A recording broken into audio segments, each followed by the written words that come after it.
distinguished writer and poet, not just in the Filipino-American community, but in the writing and literary community throughout the United States and internationally. So I want to welcome Patrick Rosal here to Delano. I first met Patrick in New York at an Asian American Writers Workshop celebration for Jessica Hagedorn for her Lifetime Achievement Award. She wrote Dog Eaters. If any of you read that, how many of you guys have read Dog Eaters by Jessica Hagedorn? Send me, okay, yay! So, I love Patrick Rosal's writing, as do many, many communities throughout the United States, and I just want to say a little bit about him. Patrick Rosal is a poet, essayist, and interdisciplinary artist.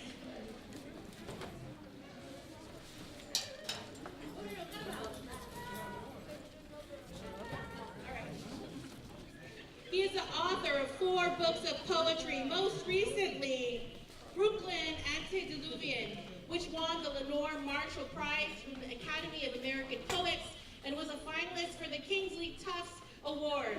His writing has appeared in Best American Poetry, the New York Times, American Poetry Review, Grantland, and many other journals and anthologies. He has been awarded fellowships from the John Simon Guggenheim Foundation, the National Endowment for the Arts, and the Fulbright Core Researcher Program, as well as residencies from Civitella Ranieri and the Lannan Foundation. So let's give a warm welcome to Patrick.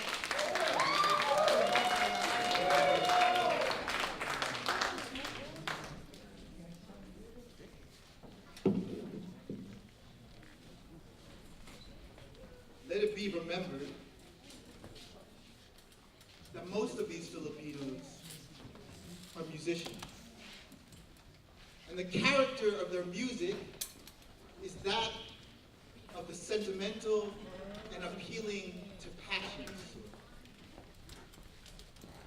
Chief Man of Toppenish, Washington said,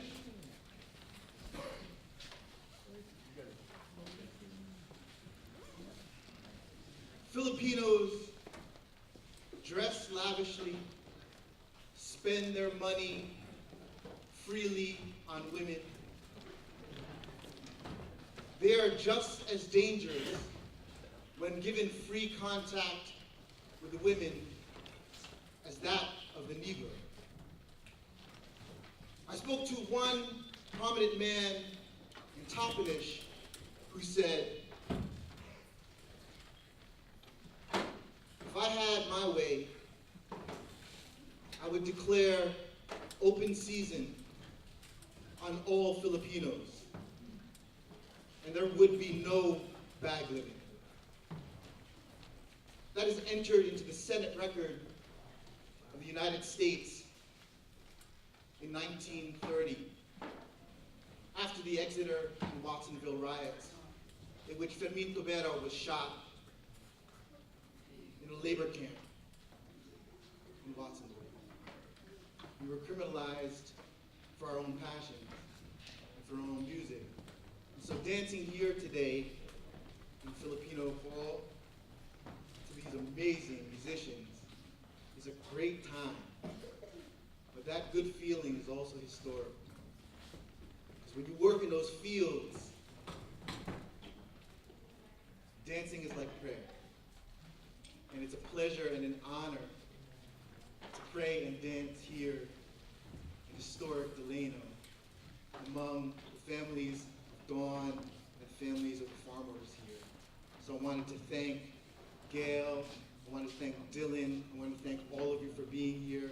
It's really my pleasure to make the trip from the East Coast and just read a couple of poems for you all. So thank you very much.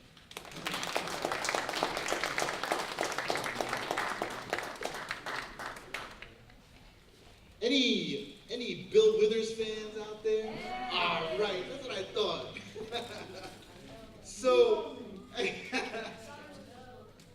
was she a Bill Withers fan? That makes a whole lot of sense to me. I wrote my last book partially as a way for me to get over a heartbreak, a breakup, and I was living in Brooklyn at the time, and I was in a deep depression, and one day, well, I remembered my Manang Emily. When her mother died, we were all gathered in their sala. The food was all out, and we were very sad. You know, it was the wake. It was the week of the wake, and we were just kind of eating there in silence. And then, out of nowhere, Manang Emmy, who was just kind of sitting there, not even eating, she got up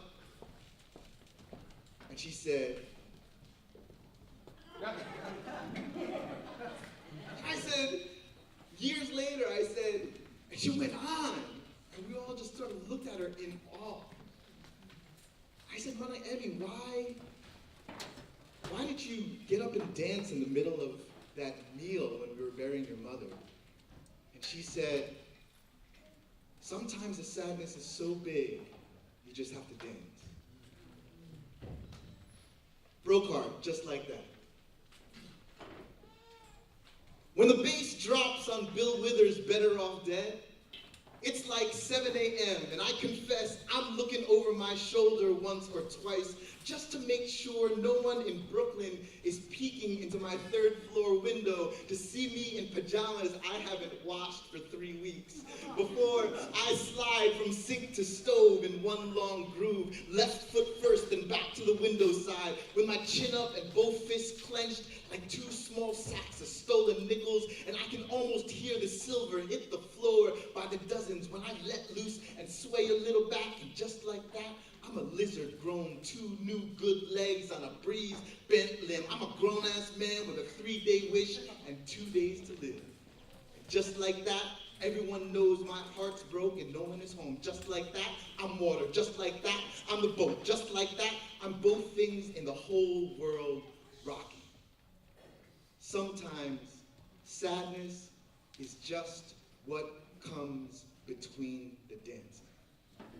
And bam, my mother is dead. And bam, my brother's children are laughing. Just like I can't pop up from my knees so quick these days. And no one ever said I could sing, but tell me my body ain't good enough for this. I'll count the aches right now, 1 in each ankle, the sharp spike in my back, this mud muscle throbbing in my going bones. I'm missing the 6 biggest screws to hold this blessed mess together. I'm windwrapped, the wood splitting, the hinges are falling off. When the first bridge ends, just like that, I'm a flung open door.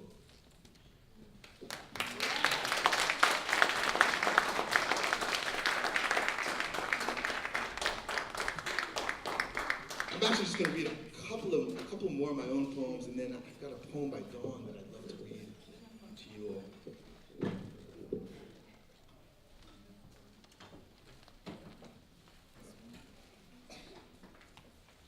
You know, a lot of things that we were talking about are families and generations, and I gotta say that me and my father have not had the best relationship over the years. And in fact, it's been outright antagonistic, yelling and screaming, throwing stuff.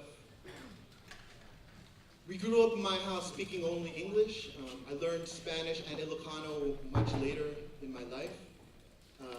But it was only English in our house because my parents thought that, well, they were scared that we weren't gonna fit in. My father also speaks Spanish, but he never spoke it to us. Until about 2004, 2005, I went to Argentina. Again, because my heart was broken. I was trying to forget a girl. And I rented an apartment in Buenos Aires. And I said, after like the 3rd day in Buenos Aires, I said, you know what, I better call somebody back home just to let them know that I'm okay. I called up my father, and because I had been speaking Spanish for 3 days, I almost as a joke greeted him in Spanish. And he greeted me back in Spanish. And we had this whole conversation in Spanish. And something struck me. This was a language that me and my father had never been angry at one another in. By the end of the conversation, we were laughing. I hung up the phone, and I kind of couldn't believe what just happened.